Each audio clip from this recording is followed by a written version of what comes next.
had somebody ask me the other day if I could go back and change a decision in my life, one that maybe today I look at and say that was a bad decision.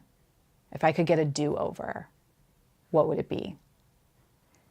And that whole concept of a do-over means that you have to face the thought of having a regret,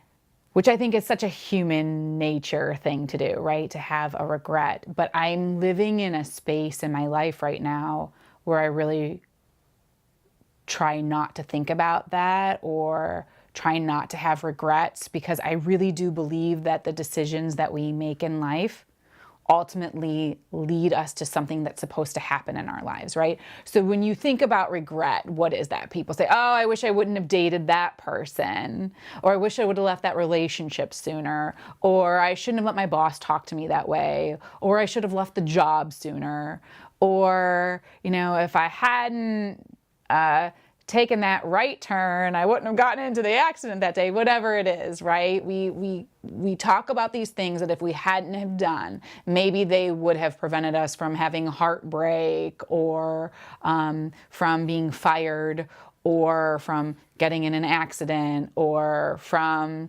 whatever it is, that thing that makes us go, life might have turned out differently if I hadn't made that decision.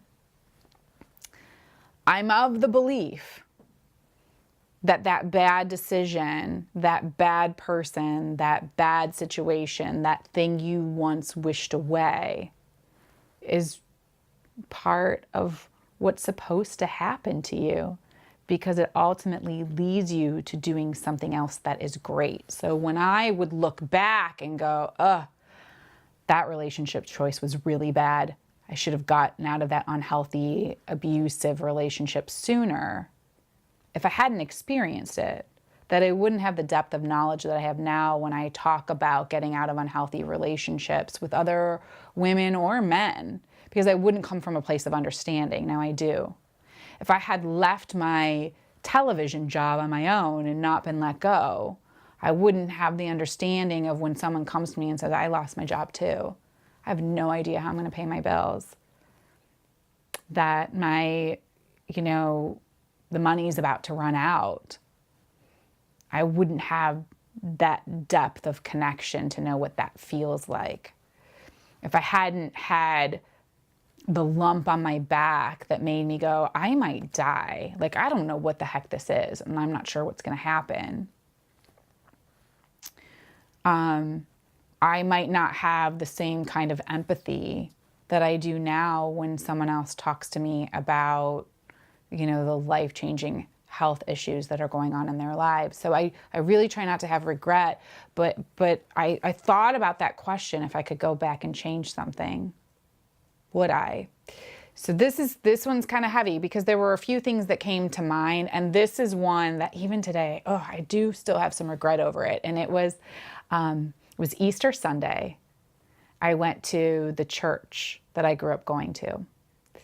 And I was walking past a young man and his mother. And I'm like, he looks so familiar to me. I had to do a double take. He was bald. And that's why I had to do a double take, because the last time I'd seen him, he had hair. He was my first boyfriend. My boyfriend from like 5th, 6th, and 7th grade. Lane Tillett was his name.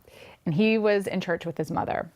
And so we chatted a little bit after the service. And I found out through that conversation, this was right after 9/11, that he had signed up for the Marines. And he felt like he was excited. His mom was not excited about the choice because, we were in a time of war. He was feeling good about the decision, and we kept in touch. So we would send emails to each other, and I was working in TV, and I'd get like free movies and all kinds of like swag stuff, and so I'd send care packages. And every now and then, I remember, like, even when he was stateside and before he was sent overseas, we'd have phone conversations, and it was just great. It was like just catching up with somebody who was significant and important during a young time in my life. He came home during a tour of duty and was getting together with a bunch of friends and let me know about it and said, why don't you come? There are going to be a group of us there. And we had family friends who were having some kind of a party that night. And I remember I made the decision to go to the friend's house and not to go see my friend who was home from his tour of duty. And I still deeply regret that decision. I would have had no idea that when he went on his next tour of duty, he was killed. And so, which was, I mean, as you can imagine, just awful. It was awful. I couldn't believe it because we had just sent each other an email. I was like, this can't even be possible. I was just emailing with him 3 weeks ago. So that is a choice that I regret because, boy, I would love to have had that conversation when he was alive. I think, though, I was trying to look for a takeaway. So I guess the takeaway from that would be now in my life, and I would say this to anybody, but now in my life, you got to live in a moment, right? Things can change in a second. It's a cliche how things can change in an instant, but cliches are cliches because they're true. And so I think that live more in a moment. If you're thinking about somebody, call them. If you have an opportunity to see somebody who is important to you, don't push it off and go, oh, I'll do it next time. I'll do it next week.